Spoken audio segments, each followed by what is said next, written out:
Hello everyone, कैसे हैं आप सब। बहुत बहुत स्वागत है आप सबों का हमारे इस यूट्यूब चैनल पे।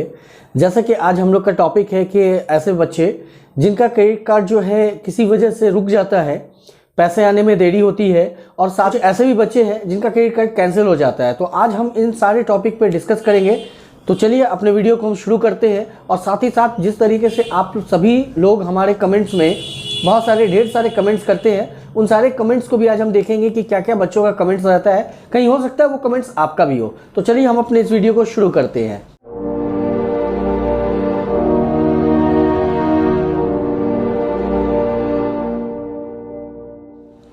जैसा कि आप लोग को पता है कि बिहार स्टूडेंट क्रेडिट कार्ड में गवर्नमेंट 4 लाख का लोन देती है।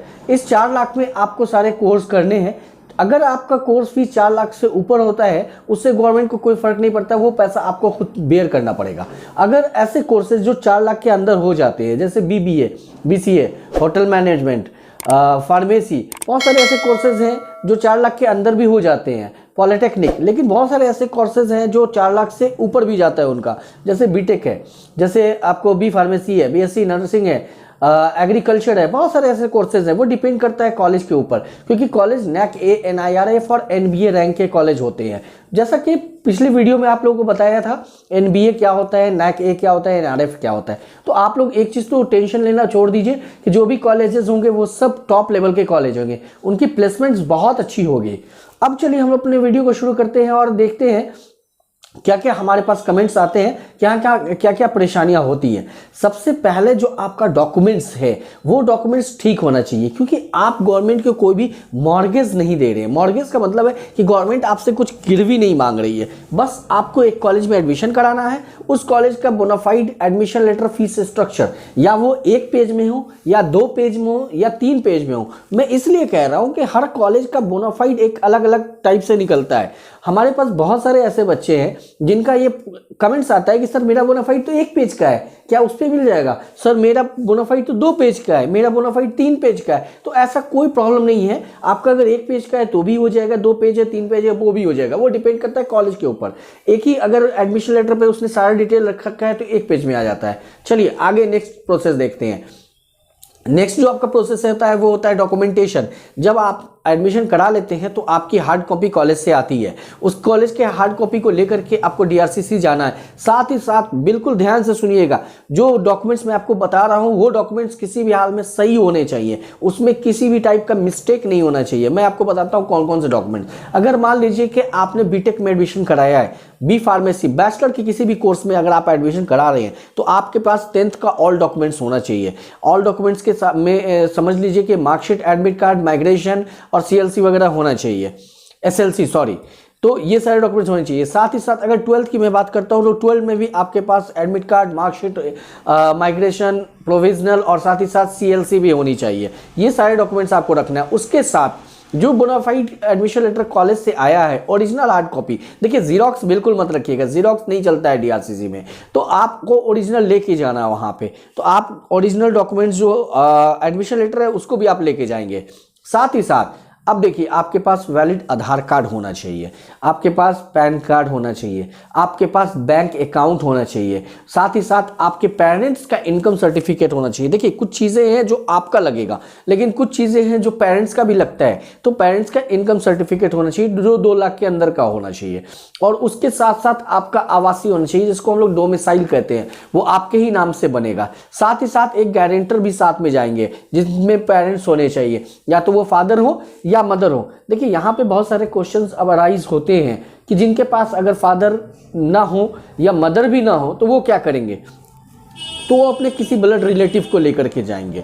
और अगर ब्लड रिलेटिव भी ना हो तो ऐसे होने चाहिए जिम्मेदार जो उनकी जिम्मेदारी ले, उनके लिए एक गारंटर का काम करे। आप एफिडेविट पे बनवा सकते हैं, एक कोर्ट से आपको एफिडेविट बनवाना पड़ेगा। चलिए अब बात करते हैं कि डॉक्यूमेंट्स में क्या क्या मिस्टेक होते हैं। देखिए कभी कभी होता है कि जब आपका नाम प्रवीण कुमार है तो कहीं पे PRAWWEN है, कहीं पे PRAVEEN है। तो देखिए दोनों में बहुत ज़्यादा डिफरेंस हो गया, W और V का डिफरेंस हो गया। तो गवर्नमेंट यहां पे आपके डॉक्यूमेंट्स को रिजेक्ट कर सकती है, आपके डॉक्यूमेंट्स को होल्ड पे डाल सकती है। आप मुझे कॉल करते हैं, मुझसे कमेंट्स करते हैं, सर मेरा TPVA पेंडिंग दिखा रहा है, A/PM पेंडिंग दिखा रहा है। तो ये पेंडिंग उसी वजह से होता है कि आपके डॉक्यूमेंट से प्रॉब्लम्स होते हैं, आपके आधार कार्ड पे जो है एड्रेस कुछ और होता है, आपके बैंक के पासबुक पे एड्रेस कुछ और होता है। तो ये सारी चीज़ें हमें बारीकी से चेक करनी चाहिए। हमारे फादर का नेम में अगर एक भी स्पेलिंग मिस्टेक हो तो बिल्कुल भी आप ऐसे डॉक्यूमेंट्स को ना लगाएं। साथ ही साथ अगर आपके पास कोई ऑप्शन ना हो तो आप एक कोर्ट से एफिडेविट बनवाएं। उस एफिडेविट में कंफर्म करें कि ये प्रवीण कुमार जो है वो सेम नेम का है। आप कोर्ट में जाएंगे, वहां आप किसी एडवोकेट से मिलेंगे, वो आपको सारा प्रोसीजर बताएंगे। तो इस तरीके से आपके डॉक्यूमेंट्स बिल्कुल सही होने चाहिए। साथ ही साथ आपका रिसेंटली फोटोग्राफ होना चाहिए। ये नहीं कि 6 महीना, साल भर, 2 साल पुराना जो है डॉक्यूमेंट्स आप दे दीजिए, फोटोग्राफ दे दीजिए, नहीं, बिल्कुल रिसेंट फोटोग्राफ्स होने चाहिए, आपके पेरेंट्स के फोटोग्राफ्स होने चाहिए।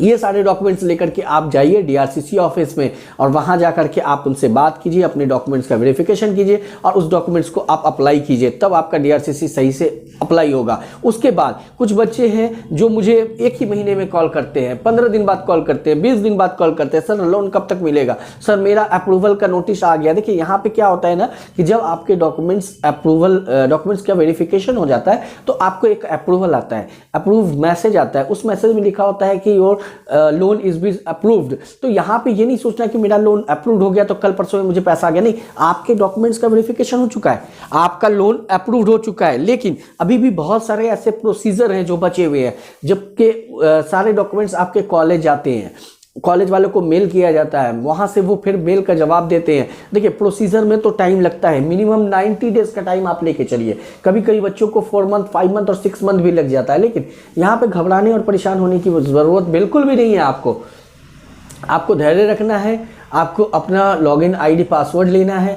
उससे आपको बार बार चेक करते रहना, आपको डीआरसीसी विजिट करते रहना, आपको कॉलेज में बात करते रहना। तो कहीं ना कहीं अगर ये सारी परेशानी आपके साथ आती है तो आपको जल्द से जल्द उसका निवारक खोजना पड़ेगा और उसे जो है ठीक करना पड़ेगा। अब हम बात करते हैं कि और क्या क्या परेशानी आ सकती है जो बच्चों के कॉमेंट्स में हमारे पास आता है। देखिए होता क्या है कि जब आपका ऑनलाइन अप्लाई होता है, ये रिसेंटली एक बच्चे का मैसेज भी, कमेंट भी हमारे पास आया था कि अगर हमने तो सब कुछ सही से भर दिया फिर मेरा कैसे रिजेक्ट हो गया। तो यहाँ पे प्रॉब्लम कभी कभी डीआरसीसी की तरफ से भी हो जाती है, विभाग की तरफ से भी हो जाती है कि वो जब अप्लाई करते हैं या ज़्यादातर अप्लाई बोलते हैं कि आप बाहर से करा के लेके आइए, वहाँ पे उनका अगर कुछ सी चीज़ में मिस्टेक हो गया, मेल की जगह फीमेल हो गया, डेट ऑफ बर्थ में मिस्टेक हो गया, एड्रेस में मिस्टेक हो गया, तो वहाँ पे आपके प्रॉब्लम्स आएंगे ही आएंगे।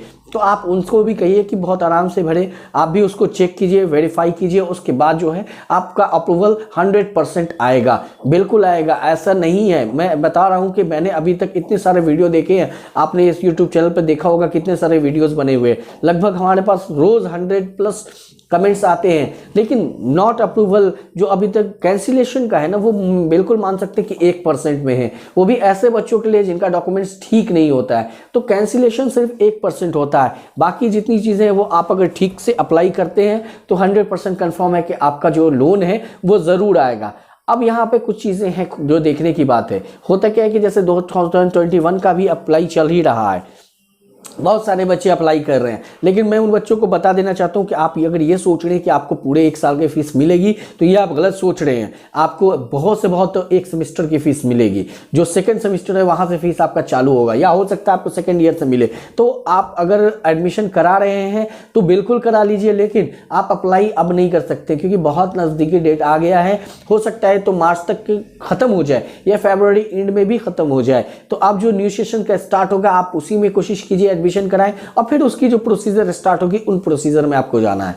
अभी भी आपके माइंड में अगर कोई भी सवाल चल रहा है तो आप हमारे नीचे कमेंट बॉक्स में मैसेज कर सकते हैं। नीचे जो डिस्क्रिप्शन बॉक्स में सारा एड्रेस वगैरह दिया हुआ है, मोबाइल नंबर दिया हुआ है, वो आप उस पर कॉन्टेक्ट कर सकते हैं। और साथ ही साथ अगर आप न्यू स्टूडेंट हैं, आपने अभी 12th का एग्जाम दिया है या आपने दे रखा है, 2 साल से ज़्यादा गैप हो गया और आपको किसी भी कोर्स में एडमिशन कराना है, चाहे वो बीटेक हो, बी फार्मेसी हो, बीएससी एग्रीकल्चर हो, बीएससी नर्सिंग हो, जीएनएम हो, किसी भी कोर्स में अगर आपको एडमिशन कराना है आप डायरेक्ट हमारे दिए गए नंबर पर संपर्क कर सकते हैं। हमारे पास टॉप कॉलेजेस अप्रूव्ड हैं, साथ ही साथ NAC ANIRF और NBA रैंक के कॉलेज भी है हमारे पास, आप हमसे जानकारी ले सकते हैं और साथ ही साथ आप अपना एडमिशन करा के अपनी लाइफ को बेटर से बेटर आगे बना सकते हैं। अब तक हमारे वीडियो में जुड़े रहने के लिए धन्यवाद, बहुत बहुत शुक्रिया आपका। Thank you very much. जय हिंद।